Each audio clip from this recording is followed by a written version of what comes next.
I'm in Cincinnati. We're about to interview Joe Burrow. Oh. I'm on the DL though. I've had a heck of a 7 days. I got nothing in my brain, so I'm going to try to give you guys my best. This will be our warm up to Joe Burrow interview. See how sharp I can get. So what's wrong with you as far as like just being on the DL? Are you sick or are you just out of gas? No, we did a case race on last Wednesday. I don't really drink much anymore. Drank a lot then. I went to Vegas for the Sphere for the Dead and Company. Ate way too many mushrooms, and then yesterday we had the Beer Olympics in Nashville, and I competed in that against a bunch of like 24-year-old offensive linemen. So, yeah, I'm retired. I retired yesterday. I retired from all drinking games. So sometimes you got to know when to hang it up. Now, are you a big like? Is it weird? Is it odd? Does someone who doesn't eat mushrooms and they call it shrooming, is that like a dorky way to say it? No, you're fine. Okay, you're so fine. Are you a shroomer to begin with? I mean, I would say, I like them. And the Sphere was incredible. That's actually what the biggest problem is like, forget all the hangovers I've been dealing with. I went to the Sphere this weekend, and every experience I have post-Sphere is not going to be the same. And I think, like, my life is completely altered where, like, even having this conversation with you guys right now, I'm thinking I wish I was in the Sphere. It was that enjoyable, it was life-changing, whatever you want to call it? Jesse, it was incredible. It was I had high expectations, and it was so far above my expectations. Anyone who has a chance to go out there, even if you're not a Dead fan, I know that I think the Eagles are going in the fall. Yeah. It's insane, absolutely insane. But was it because it was enhanced because you were on mushrooms? A little bit of both, maybe, but I still think it was it was so cool. It was you never really had a concert experience like it. It's something hard to fully understand until you're standing there and looking up, and the things like the zoom out of Earth and all these cool visuals they do. It was incredible. So what's the sensation like for someone like me who has always heard about it and has wanted to try it once but has never had the balls to do it? What is it taking mushrooms like? It just makes you happy. Makes you happy. We could do that. We could do this sometime. We could maybe me and you. Maybe we'll go to a Cubs game. That'd be fun. Is that safe though for me to be in public? I don't know if I would give it to him right now these days. Big Cat. Yeah, I don't know. The Cubs they're so bad. Remember that last week we had the conversation. Jesse, you were there for the conversation. Yeah. Silvy and Waddle tried to convince me that the Cubs still have a chance to make the playoffs. And I know technically they do, but this team is bad and they're broken. And the starting pitching is great and it just gets failed. And then whenever the starting pitching is bad, the bats don't show up. It's absolute torture. Let me ask you, where do you think it went wrong? The obvious part is he didn't do enough with the bullpen, but it feels deeper than that. It does feel deeper than that. I think a bullpen in baseball is always tricky because you get an injury or one guy is falling off a cliff and it kind of it's like a domino effect. I do still think that like the lack of getting a really big bat in the middle of the lineup is killing this team just because they just don't have enough guys that you're scared of. I think that's a great point. And I agree with you. Last year, you were fooled a little bit. It was a decent offense, but that's the scary thing about baseball. You can be fooled. And having Bryce Harper in the middle of your lineup makes a difference every year. Right, exactly. So it's like when you're game planning to pitch against the Cubs, I just think their teams can figure out a way to beat them because you just don't have to be worried. Like you see, I mean, the Yankees, obviously, they spend more money than anyone, but how do you pitch around Aaron Judge and Juan Soto and then Giancarlo Stanton when he's not injured? And I just keep going back. I have season tickets, so I've been to probably 7 or 8 games this year, and every time I'm sitting there, I'm like, we really couldn't have paid Kyle Schwarber? And I know Kyle Schwarber's not a perfect player, but he's a bat that you're scared of, and you have to be like, okay, we have to make sure when Kyle Schwarber's up that we're not making any mistakes. Yeah, I think you hit the nail on the head, to be honest. Well, Big Cat, if you remember, it wasn't even about paying him. they had 1 year left of $10 million. Yeah. And they basically just elected him to let him go. Yeah, Right. 2020 was Tom Ricketts's, he just said forget it. And remember they signed Jock Peterson in his place. Yeah. And because That's right. Jock called Jed and said, "Hey, I need a job," basically. That's it. And it's frustrating to watch because there really is no excuse for a team with the resources that we have to have a lineup that doesn't strike fear into any opponent. Right. And it's not really like I don't think you can point to one guy who's like, oh man, there's been some guys who've had some tough months, but they're a bunch of like decent ball players, and you just don't have that one guy who can kind of put it all together, who can anchor the whole lineup. And with Sylvie and I during the break, we're looking, we saw Milwaukee won. The Cubs are 10.5 out now. I mean, it's insane. Jeez. And how about that? I mean, just the idea that Milwaukee, now it's not just the manager, obviously. The organization is just doing laps on the Cubs right now. I mean, that is such a payback. 30th market. The 30th market. They have $0 to really spend. They get rid of their manager, not get rid of, but they let their manager go. They trade Corbin Burns, and they're just as good, if not better, Big Cat. It's crazy. It's crazy. That's crazy. Yeah, it's very frustrating, and it's just, we got fooled a little bit by the first month, but bringing it back to the conversation we had last week, like the what we've seen the last 2 months is what the Cubs are. I don't think I'm not going to let.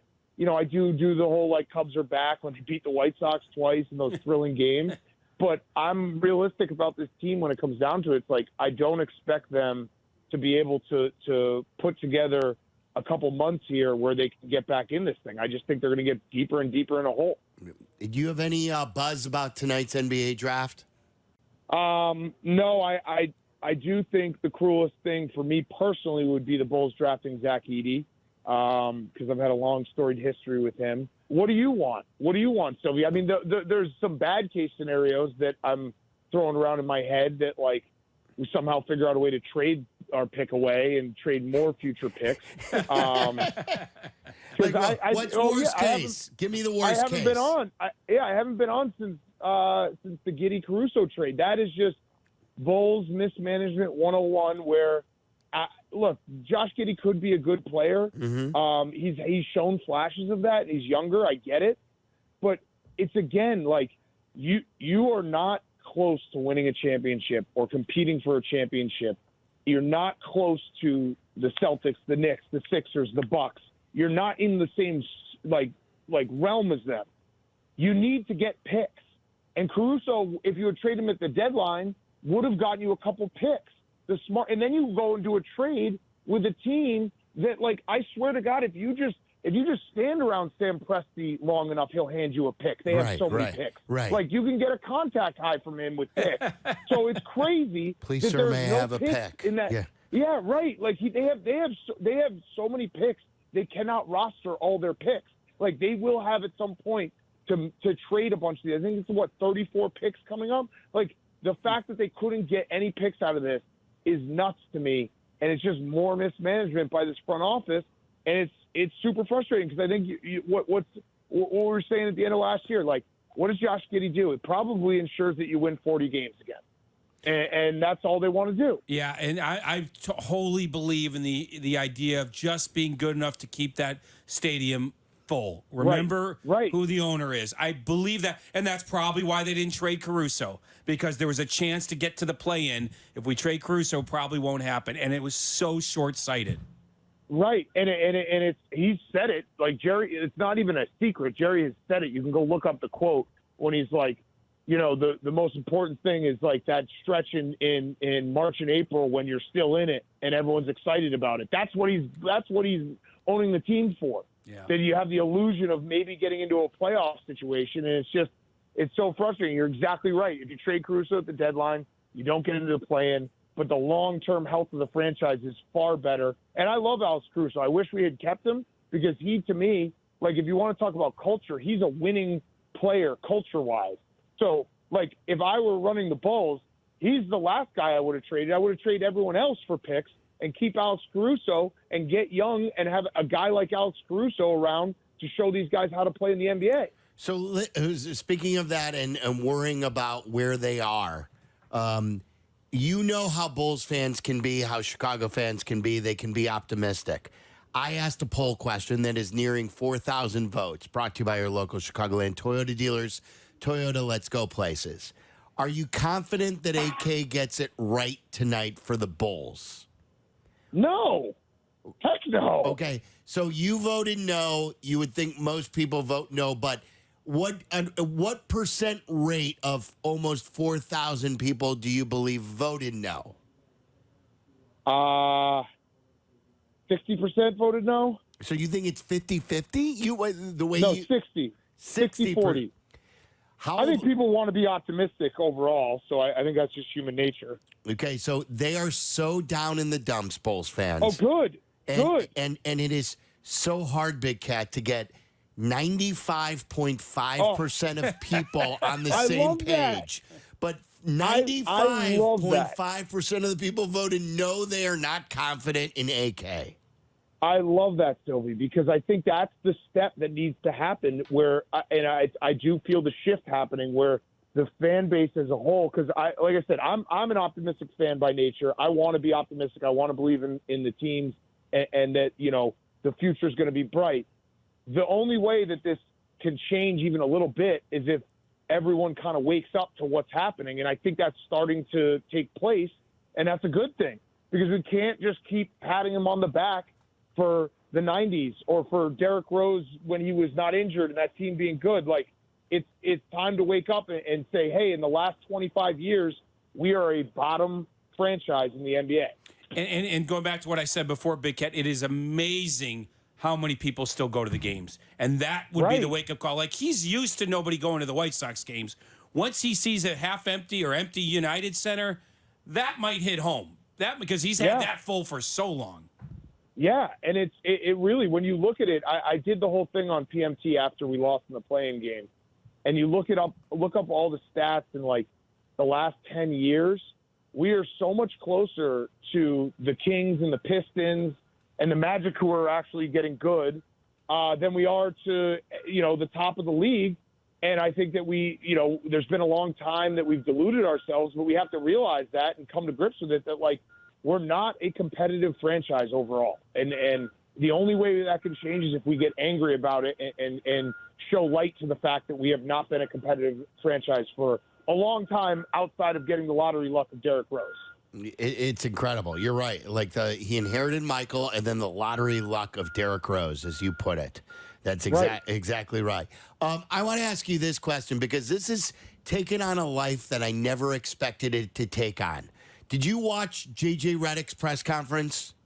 Yes, where he swore. Disgusting. Disgusting. You're disgusted, or are you being sarcastic? I do not care. That's how people talk. I know he probably shouldn't have done it, but people get upset about it. It's like, who cares? This is we're in a different age now. I'm more disgusted that J.J. Redick said he's not going to podcast anymore. He's turning his back on podcasters because when he got this job, the first thing I thought of was like, wow, as a podcaster, this means that I can someday be an NBA head coach. Representation matters in the media. So I was excited for him. And then he said in his press conference he's not going to do his podcast anymore. So he's turning his back on us. My favorite thing was the top headline on ESPN.com the day that he got the job. Out of all the sports that was going on, the top headline was J.J. Redick says he will discontinue podcast. I'm like, that's the top headline? Yes, that matters. Podcasting matters. We have to stand up for ourselves. I also love that LeBron said he had nothing to do with the conversations with JJ being the next head coach. He did a 4-month interview on a podcast. Yes, that was part of the interview process. But yeah, they literally did 4 months of talking basketball philosophy, and then he's like, "Yeah, I had nothing to do with it." So Cap and Jay Hood are completely disgusted by the behavior of J.J. Redick. They say there is no place for any swearing, that you are representing the brand, and that that is not the time nor the place to ever say a curse word. There's others in the media saying the same thing. It's crazy. I saw that, and I listen. I love Cap and Jay Hood, but they got to get off their high horse here because this is always the conundrum we deal with.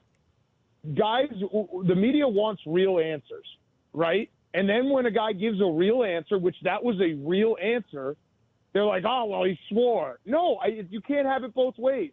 He was giving an honest answer of what he felt like. Yes, he used some foul language, but give me the honest answer and the truth over the cliche and like the coach speak all day, every day. You can't have it both ways. I think it's a good point because I didn't know how he was going to answer that. I thought he might answer it, "Oh, I'm looking forward to telling these detractors they're wrong," or something like that. I didn't know where he was going to go. So I agree with you. Like, that was an honest answer that wasn't, you didn't know if it was predetermined. You know what I mean? Like, he could have said a bunch of he could have said a bunch of things. I don't really have a great answer for your question because I really don't give a like, honestly. Right. I did like what that.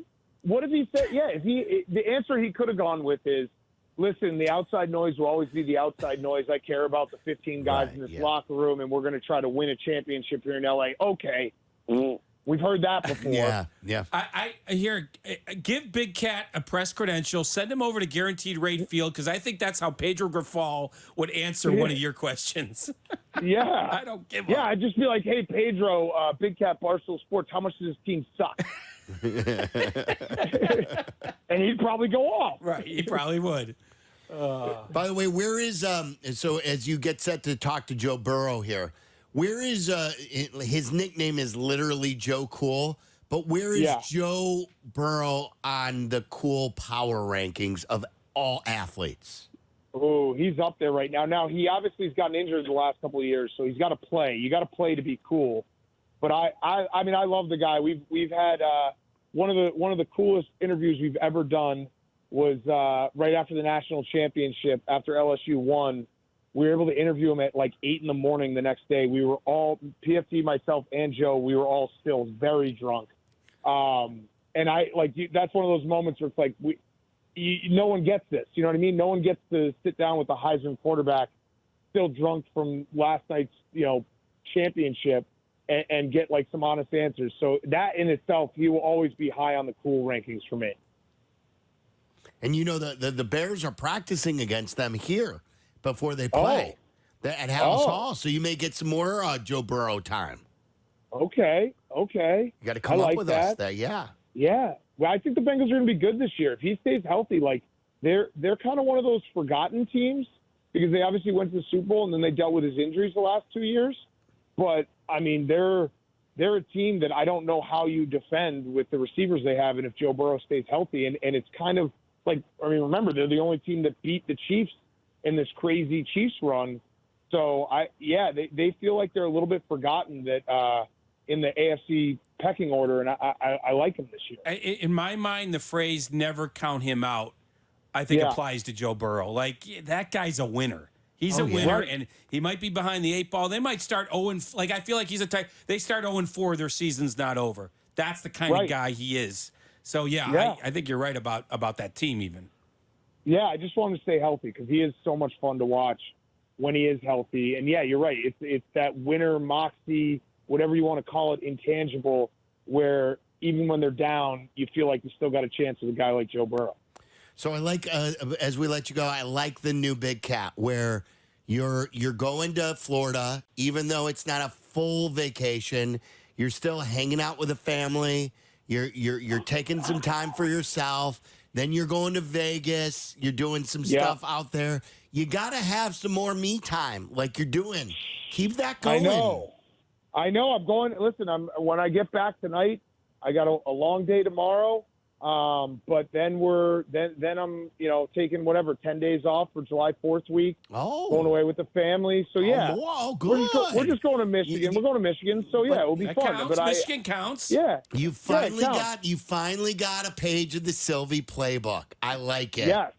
Yes. I actually said it, Silvy. I said on our YouTube show that we do every day on Monday, I was like, the Vegas trip was the first time, and it's thanks to you and our mutual friend Nick. It was the first time I actually used what little celebrity I have and connections I have to get hooked up. I got hooked up with tickets at the Sphere and everything. And I was like, I kind of like this. I maybe should do this more. Well, you learn from the best next to me right here. And that's how we met Nick. Yeah, right. Nick is the best. He's over at the Fountain Blue. Love it. He's a big listener to Beautiful. the Waddle and Silvy show. He's a big Barstool, Big Cat fan, PMT fan. He's still Chicago through and through, isn't he? Out there in Vegas. Yeah. He told me the story that he moved to Vegas because of the polar vortex, whatever it was, a decade ago when everyone got stuck on Lakeshore Drive. That happened, and he literally packed his bags. He's like, I'm out of here. I like him just for that story alone. For that story J- alone. Jesse's going to glom on soon enough. Believe me. yeah. You Yeah, know- I mean, that's like if you say, like, oh, why'd you move to Vegas? Like, when he had that off the rip, I was like, I love you. You're as a smart man. He's good. great. He's awesome. All right, enjoy Joe, man. Yeah. Enjoy that. Take care, Big Cat. Feel better. All right, thanks, guys. Appreciate it. There's Barstool Big Cat.